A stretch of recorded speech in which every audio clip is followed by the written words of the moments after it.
I'm not to the point where I'm annoyed and I'm going to call people out their names, or especially people that I love, like the person I'm about to talk about in a few minutes. The WNBA is unsure of what to do in light of Caitlin Clark's reported move to Europe. Wrong team. She's got the wrong skill set to handle the physicality of that league, and she's a rookie. Without Clark, the ratings have already dropped by more than 50%, and the WNBA will revert to its previous practices if she chooses not to return. Only the aces sell out every game. They got 4 Olympians. They got Asia Wilson, unanimous MVP. They got Kelsey Plum, who was the #1 overall pick. Jackie Young was on the Olympic team.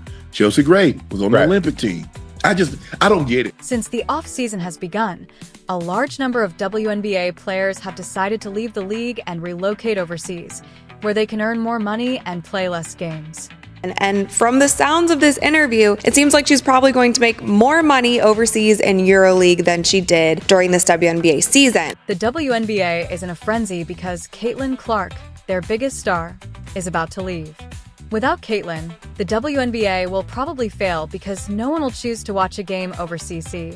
Therefore, I hope Caitlin goes this way, so we may watch her without being singled out during the season. There is a Caitlin Clark effect on all of basketball, and especially on women's basketball ratings. Kudos to her.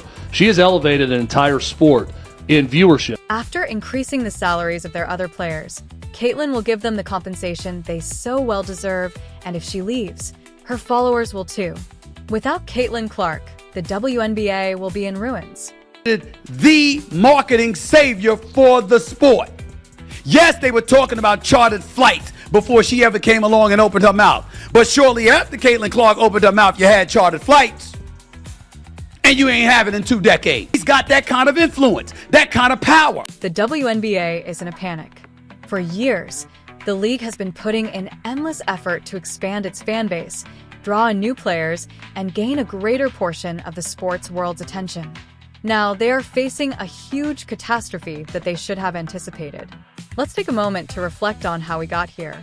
Caitlin Clark, the most talented player in women's basketball and possibly the league's biggest attraction, is reportedly considering leaving the WNBA to join with a European team. But now that Caitlin Clark is out, and again, like I said, she brought a whole new fan base. And I'm not going to say it was one race or another or one type of person. I believe that all different types of people really started embracing Caitlin Clark. Female, male, black, white, young, old. Caitlin Clark is just a superstar. That's what happens when you have a star in a league. As the season went on, it became evident that Caitlin Clark was being singled out more than any other player, taking hard hits and needless contact. While she was making headlines for her incredible performances, she was also becoming the target of both opposing players and referees' leniency. It wasn't just the typical competitive intensity that comes with professional sports. It was something more. Opponents knew that in order to stop Clark, they had to rough her up, and they did, and the league apparently chose to ignore it. Caitlin Clark was the league's most fouled player, and it wasn't even close games. Opponents used physicality as their only tactic to slow her down, elbowing her to the ribs, shoves on drives, body checks, and more. It all became second nature to Clark, whose unrivaled skill on the court made her a target. Despite the clear risk to her safety, the referees consistently failed to make the necessary calls, and to make matters worse, the WNBA didn't intervene to protect their best player. Instead of tightening officiating and cracking down on the excessive fouling, they let the problem fester, leaving Clark to fend for herself. Exactly what I'm saying, because I think it makes a mockery of the women's game. If the focus on, now we just have to have people because of marketing and their attention, and they're not as talented, and we're not putting the best team out there. The league, who seemed more concerned with preserving the status quo, decided not to deal with the issue because they were unaware, or maybe because they didn't want to, that their inaction was gradually pushing Clark away until enough was enough. After a season full of vicious fouls, Caitlin Clark, her decision, which sent shockwaves through the WNBA, was the result of relentless targeting and little to no support from the league. The league had failed her, failing to protect her on the court, failing to pay attention to her repeated complaints about the officiating, and most importantly, failing to acknowledge her enormous value as a marketable star who could elevate the league as a whole. Clark was a transformative character in addition to being an athlete, and the WNBA's indifference to her welfare drove her to the brink. For basically being mad at myself because I missed the 3 and then I went and hit the backboard and he told me it was disrespectful to the game of basketball. So I don't know, it reminded me of the technical that I got in college where I said, damn it, where it's like a personal frustration. Had nothing to do with my team, had nothing to do with their reffing, had nothing to do with other team. It was just because I'm a... Being the astute player that she is, Clark started looking into other options, and soon Europe called.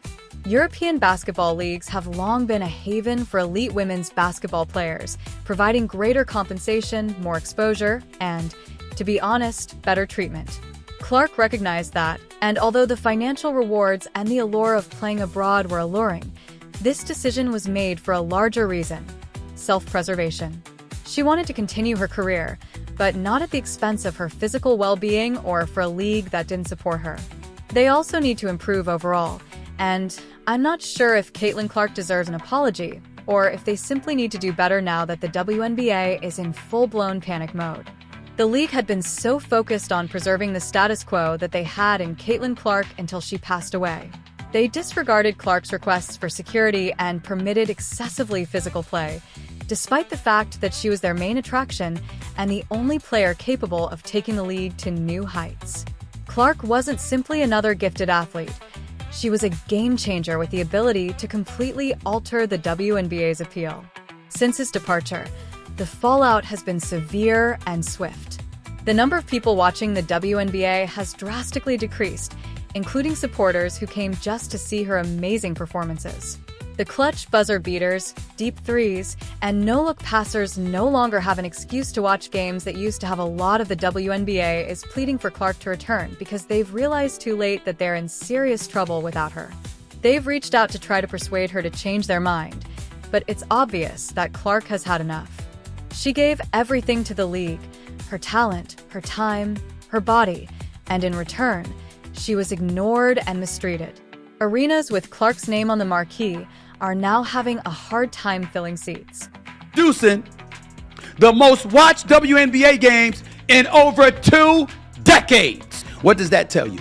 That tells you that before Caitlin Clark came along, it wasn't nearly as popular. It doesn't mean it wasn't growing in popularity over the last 2 to 3 years. But 3 years ago, WNBA was an afterthought. The WNBA overlooked the fact that Caitlin Clark was more than simply a player. She wasn't someone who could be readily replaced by the upcoming rookie or rising star. Clark was the player, the unique talent, who had the power to drastically alter the league's course. She was the one who could attract new fans to the game and inspire a passion for women's basketball in a way that had never been seen before. Her popularity went beyond the sport itself, giving the WNBA a fantastic chance to become well-known. But instead of fostering and safeguarding their most valuable asset, the league allowed her to be physically harassed and harassed night after night. The WNBA ignored her complaints. Clark voiced her need for additional protection, but her concerns were dismissed, and now they are suffering as a result of their actions. So I don't know if an apology is warranted to Caitlin Clark, or they just need to, in general, do better. Other than Steph Curry, he is the only person I have seen who is capable of doing that. She is amazing, and I have stated all year long that she is the best player to watch play basketball. Throughout the season, Clark was surrounded by irrefutable hate and jealousy from opposing players who were tired of watching her dominate and resented the attention she received. Fans of other teams were quick to criticize her, and this negativity gradually crept into the league's attitude towards her overall. Rather than applauding her brilliance, there was an undercurrent of resentment that, when combined with the lack of support, eventually drove Clark away from